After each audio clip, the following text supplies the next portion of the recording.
Alors, le bon sens, qu'est-ce que c'est?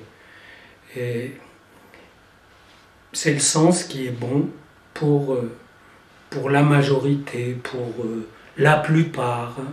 C'est ce qui tombe sous le sens, c'est ce qui paraît évident, etc.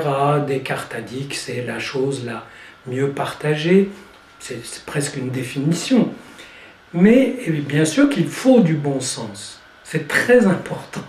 Vous connaissez l'histoire de l'œuf de Colomb.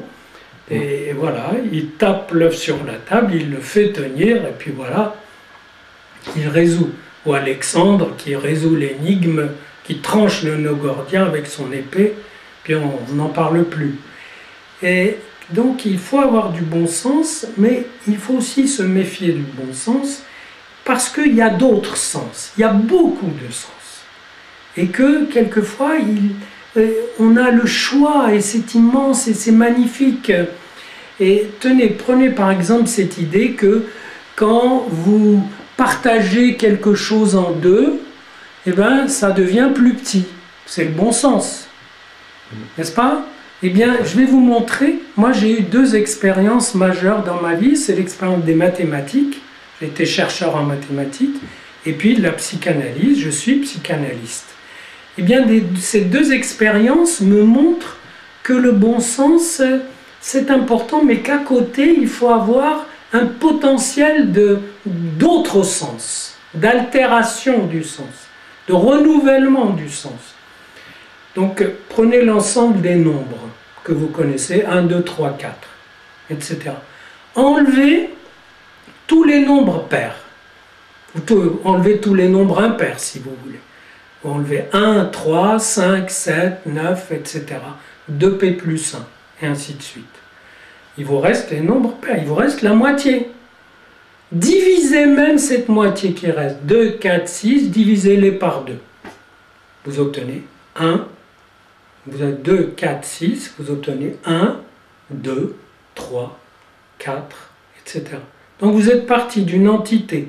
Vous l'avez divisé en moitié. Vous avez pris seulement la moitié. Vous avez divisé la moitié par autre chose encore. Donc théoriquement, vous l'avez rapetissé 2 fois. Et vous tombez sur la chose de départ. 1, 2, 3, 4. Autrement dit, vous ne l'avez pas changé. Il y a des faux changements. Oui. Alors que vous vous êtes beaucoup agité. Vous comprenez? Donc là, le bon sens est contredit. Et heureusement, parce qu'il s'agit d'ensembles infinis, et on vit en réalité dans une certaine infinitude. Je vais vous donner un autre exemple de la pratique clinique pour voir aussi comment le bon sens, il faut s'en méfier. Une personne me parle comme ça dans le travail, et elle dit « Oui, moi je crois que… » Et puis il lui échappe cette phrase « Moi je crois que je parle pour m'écouter. » Et elle rigole, parce que se parler pour s'écouter, c'est assez péjoratif. Hein, ce type, il parle pour son… Il s'entend parler, il s'écoute parler. Et on a cherché, et en réalité, elle donne un sens, son corps ou sa mémoire donne un sens beaucoup plus profond à cette phrase. C'est comme si, quand elle était petite, quand cette personne était petite, elle avait beau parler, elle n'était pas écoutée. Les parents ne tenaient aucun compte de ce qu'elle disait. Ils avaient leur manie à eux, leurs préjugés, etc. Elle avait beau se justifier s'ils voulaient l'accuser d'avoir menti. Pourquoi? Parce qu'ils avaient des critères culturels très solides. Là, tu es sorti avec un garçon. Non, non, je vais vous expliquer. Ça compte pas. Donc, elle a eu l'expérience de sa parole qui a été piétinée, ignorée.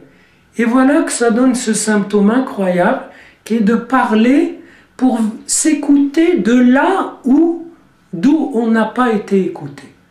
De là où il n'y avait personne pour vous entendre. Donc c'est une façon de parler, bien sûr un peu fermée, un peu narcissique, très narcissique même, mais qui pour cette personne répare le fait de n'avoir jamais été écouté. Pas seulement n'avoir pas été entendu, si elle disait une chose précise, mais écouter d'une manière générale. C'est-à-dire, elle n'a pas bénéficié de l'écoute. Or, vous savez qu'une parole sans écoute c'est zéro, ce n'est rien. La parole, même au niveau de notre corps, on a l'organe de la parole, c'est pas la bouche, c'est pas la bouche et la langue. C'est la bouche avec la langue et l'oreille qui entend que l'autre a entendu, donc qui entend le retour. Autrement dit, avoir réparé sa parole en s'écoutant parler. Bon, c'est un peu triste comme thérapie, on peut faire mieux. On a essayé, on essaie de faire mieux. Mais c'est pour vous donner un exemple d'une phrase que le bon sens condamne. Qu'est-ce que c'est que ça? On ne parle pas pour s'écouter. Et qui a une valeur profonde dans la vérité de la personne, dans son histoire.